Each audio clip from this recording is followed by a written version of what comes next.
If you want to add value to your property, you need to do this. It's now the beginning of March, and what we're going to be doing here is we're going to be working on our roads. We're up on our land. We got about 20 acres, and it's lowland, so it's got a lot of heavy pines, oak, popple, and maple. Now, the maple, the tops, the deer like to eat, but otherwise the maple's not worth much right now for the market as far as logging, and popple's not very popular right now either, so there's not much there. But what I'm trying to do is get these roads done, and like I said, get some deer bedding going on our property. We've got the food plots in place. We just need to get better stem count here. So stay with us. If you haven't done so and you like our content, please like and subscribe. Thanks so much for watching. So I'm going to run down some of the tools that I use to create these roads and some of the deer bedding areas. It doesn't take a whole lot. You can get by fairly reasonably. So the first tool, and probably the most important, is that chainsaw. It doesn't take a big chainsaw to do this work. You can get by with a 16-inch blade, or not 16-inch blade, but 16-inch bar. A friend of mine's a logger. He says they don't hardly ever use one over 18. 16 and 18 are the biggest bars they use. As far as the chainsaws themselves, I like a Stihl, Husqvarna, and I believe the other brand name is Jorgensen. I could be wrong on that, or Jacobsen. I don't know. It's a Norwegian chainsaw. Neighbor has one. It's unbelievable. Then we go on a good pair of nippers to take down branches or those small trees when you're doing the road. When you're doing the deer bedding, it's not necessarily to have one of those because you're trying to create stem count anyways. But the roads, you want a nippers. Now another real important is a handheld axe.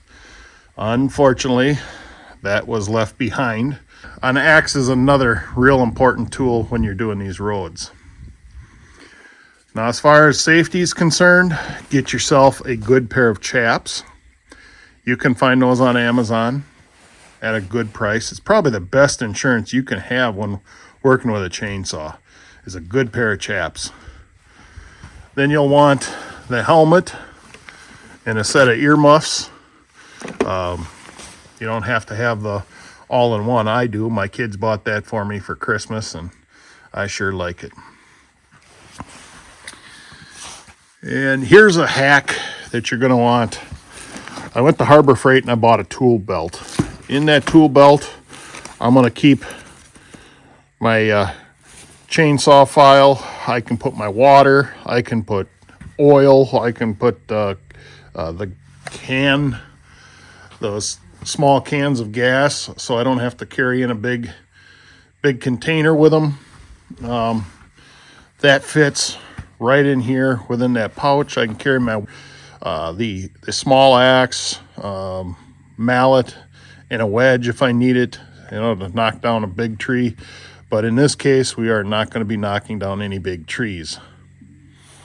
So that is one hack that I really like, is that tool belt, and you can pick them up at Harbor Freight or just about anywhere for under 15 bucks. I think I got this one on sale for $10. So our goal is to make that road go straight through where you're looking right now. So should make this a better area for the deer travel as well too, because as you look over, there's the swamp and it's a little bit open. Now that's on the neighbor's property, and you can see how we're staying right on our side.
So what we're doing here is there's a big hole there from where that tree fell over. The roots come up.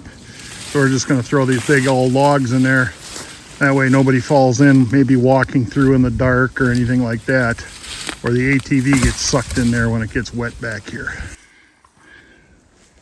So there was a tree we cut down, and you can see these logs we filled in to the ruts. But another thing, and we've been trying to do, is make more habitat. And that right there is a brush pile. Brady says, hey, we got to make some brush pile for rabbits because we like to rabbit hunt.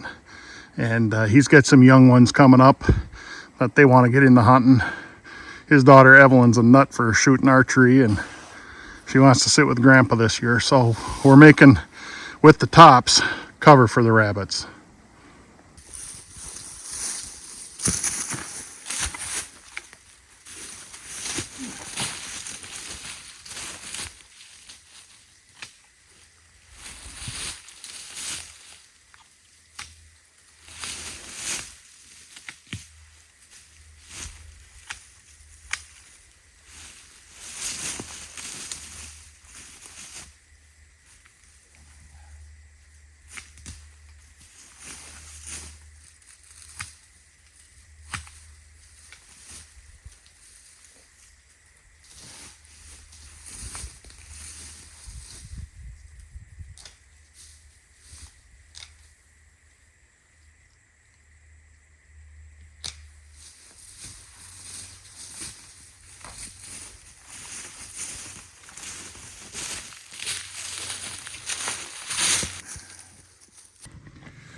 So I'm at the end of where I wanted to put my road. I got about another 40 yards to the very back end of the property.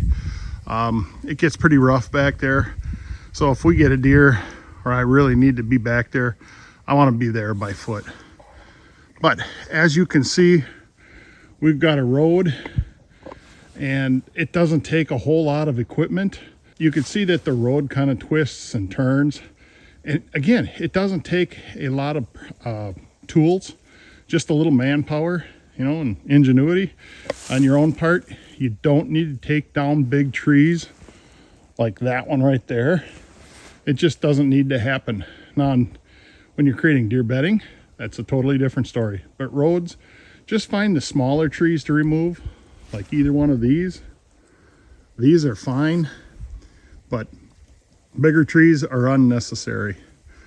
Now, all I got to do is get back here with a mower. I'll probably clean this up once in early part of July if I can get back here, because I got that one spot that's wet. And then I'll do it once again just before deer hunting, about the second week of August. And that would take care of it through the end of the year. So we just ran out of fuel doing our road. We're about 30 yards from the back end of the property.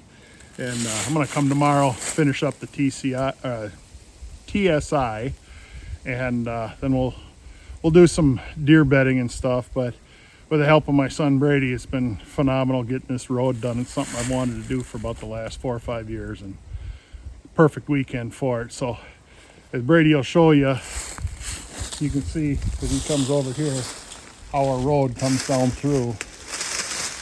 And we don't do a perfect road. We don't want straight lines. We want them to kind of meander. That way the deer don't have a straight way to look down. And if you look this way, you can see how it's kind of turning. And then we've got that spot where we threw the logs in, so nobody falls in that hole. So good job for today.